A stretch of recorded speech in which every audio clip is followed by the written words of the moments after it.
අමාත්‍යංශ ප්‍රසම්පාදන කමිටු පත්කිරීම සහ පත්කිරීමේ බලධාරිය.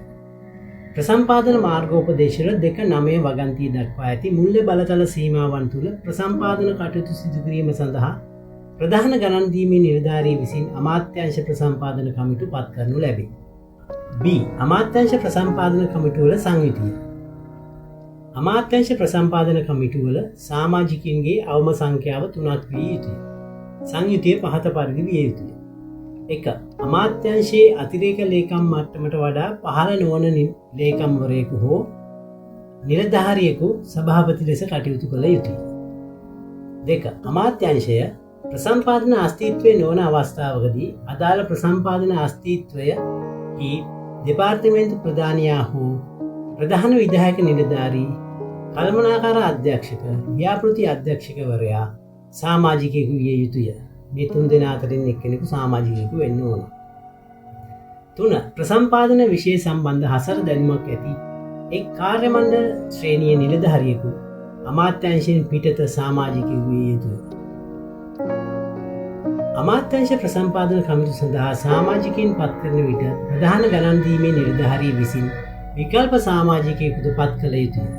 නිත්‍ය සමාජිකයෙකුට රැස්වීම් වලට සහභාගී වීමට නොහැකි විට එවැනි විකල්ප සමාජිකයෙකු අමාත්‍යංශ ප්‍රසම්පාදන කමිටු රැස්වීම් වලට සහභාගී විය යුතුය.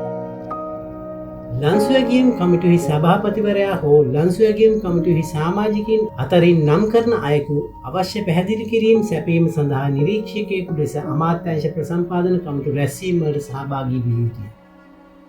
ප්‍රසම්පාදන කළමනාකරණ අංශයේ විසින් නම් කරන ලද සහකාර ලේකම් මට්ටමට වඩා පහළ නොවන නිලධාරියෙකු අමාත්‍යංශ ප්‍රසම්පාදන කමිටුවෙහි සමාජිකයෙකු නොවන ලේකම් ලෙස කටයුතු කළ යුතුය. පත් කරන ලද සමාජිකයින් ප්‍රසම්පාදන කාලසටහන්හි සැලසුම් කර ඇති පරිදි නියමිත වේලාවට විශේෂිත ප්‍රසම්පාදන කටයුතු අවසන් කිරීම සඳහා ප්‍රමුඛතාවයක් ලෙස අමාත්‍යංශ ප්‍රසම්පාදන කමිටු රැස්වීම් වලට සහභාගී විය යුතුය. ඕනෑම පත් කරන ලද අමාත්‍යංශ ප්‍රසම්පාදන කමිටු සමාජිකයෙකුට රැස්වීමකට සහභාගී වීමට නොහැකි වූ විට එවැනි සමාජිකයෙකු අමාත්‍යංශ ප්‍රසම්පාදන කමිටුවන්හි අඛණ්ඩ ක්‍රියාකාරීත්වය සහතික කිරීම සඳහා විකල්ප සමාජිකයා සමාජිකයන් දැනුවත් කිරීමේ වගකීම දරයි. අමාත්‍යංශ ප්‍රසම්පාදන කමිටු රැස්වීම් වලට සහභාගී වන විකල්ප සමාජිකයා පත් කරන ලද සමාජිකයාගේ කාර්යභාරය ආවරණය කළ යුතු අතර විශේෂිත රැස්වීම් සාකච්ඡා පිළිබඳව පත් කරන ලද සමාජිකයා දැනුවත් කළ යුතුය. සභාපතිවරයා නොමැති විට අතුරු සභාපතිවරයෙකු අනෙකුත් සමාජිකයින් අතරින් තෝරා පත් කරගත යුතුය. සභාපතිවරයා නොමැති රැස්වීමේ සාකච්ඡා ප්‍රමාදයකින් තොරව ලේකම් විසින් සටහන් කරගත යුතුය. ඕනෑම සමාජිකයෙකු නොමැති විට පවතින අනෙකුත් සමාජිකයින්ට රැස්වීම නියමිත පරිදි පවත්වාගෙන යාමට තීරණය කළ හැක.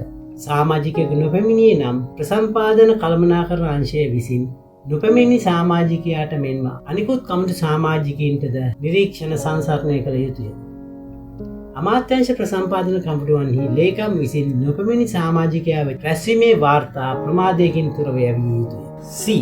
සුළු කොන්ත්‍රාත්තු සඳහා අමාත්‍යංශ ප්‍රසම්පාදන කමිටුවන්හි සංයුතිය. අමාත්‍යංශ මට්ටමින් සාපේක්ෂව අඩු වටිනාකමක් ඇති ප්‍රසම්පාදන සිදු කිරීම සඳහා ප්‍රධාන ගණන් දීමේ නිලධාරී විසින් අමාත්‍යංශ මට්ටමින් සුළු ප්‍රසම්පාදන කමිටු නිල වශයෙන් පත් කරනු ලබන්නේ මුල්‍ය බලතල සීමාවන් නිශ්චිතව දක්වමින්. අමාත්‍යංශ මට්ටමේ සුළු ප්‍රසම්පාදන කමිටුවක සමාජිකයන් 3ක් විය යුතුය. 1. ජ්‍යෙෂ්ඨ කාර්ය මණ්ඩල නිලධාරියෙකු සභාපති ලෙසින් පත් කළ හැක. 2. අනිකුත් කාර්ය මණ්ඩල නිලධාරීන් 2 දෙනෙකු සමාජිකයන් ලෙස පත් කළ යුතුය. සුළු කොන්ත්‍රාත්තු සඳහා අමාත්‍යංශ ප්‍රසම්පාදන කමිටු සඳහා සමාජිකයන් පත් කරන විට ප්‍රධාන ගණන් දීමේ නිලධාරීන් හෝ ගණන් දීමේ නිලධාරී විසින් විකල්ප සමාජිකයෙකුට පත් කළ හැකිය. නිත්‍ය සමාජිකයෙකුට සහභාගී වීමට නොහැකි වූ විට එවැනි විකල්ප සමාජිකයෙකු සුළු කොන්ත්‍රාත් සඳහා වන අමාත්‍යංශ ප්‍රසම්පාදන කමිටු රැස්වීම් වලට සහභාගී විය යුතුය. ප්‍රසම්පාදන කළමනාකරණ අංශයේ විසින් නම් කරන ලද නිලධාරියෙකු අමාත්‍යංශ මට්ටමේ සුළු ප්‍රසම්පාදන කමිටුවේ සමාජික නොවන ලේකම් ලෙස කටයුතු කරනු ඇත. ප්‍රධාන ගණන් දීමේ නිලධාරී විසින් අමාත්‍යංශ මට්ටමේ ප්‍රසම්පාදන කමිටුවට විකල්ප සමාජිකයෙකුට පත් කළ හැකි අතර ඕනෑම සමාජිකයෙකු නොමැති අවස්ථාවකදී ඔහුට කමිටු රැස්වීම් වලට සහභාගී වීමට හැකියි. D. අමාත්‍යංශ ප්‍රසම්පාදන කමිටු පත් කිරීම සඳහා ඉල්ලීම. අමාත්‍යංශ ප්‍රසම්පාදන කමිටු පත් කිරීම සඳහා වන ඉල්ලීම ප්‍රධාන ගණන්දීමේ නිලධාරී විසින් සුදුසු පරිදි ප්‍රසම්පාදන කළමනාකරන අංශය වෙත යොමු කළ යුතුය. අමාත්‍යංශයක් හෝ ව්‍යාපෘතියක් සඳහා අමාත්‍යංශ ප්‍රසම්පාදන කමිටුවක් අවශ්‍ය වූ විට අදාළ දෙපාර්තමේන්තු ප්‍රධානියා හෝ ව්‍යාපෘති අධ්‍යක්ෂකවරයා විසින් අදාළ ඉල්ලීම ප්‍රධාන ගණන්දීමේ නිලධාරී වෙත ඉදිරිපත් කළ යුතුය. ප්‍රසම්පාදන කාර්ය සංග්‍රහය 2024 දෙවන පරිච්ඡේදයේ ඇනෙක්චර් 7 දක්වා ඇති ආකාරයට ආකෘති ඉදිරිපත් කළ යුතුය.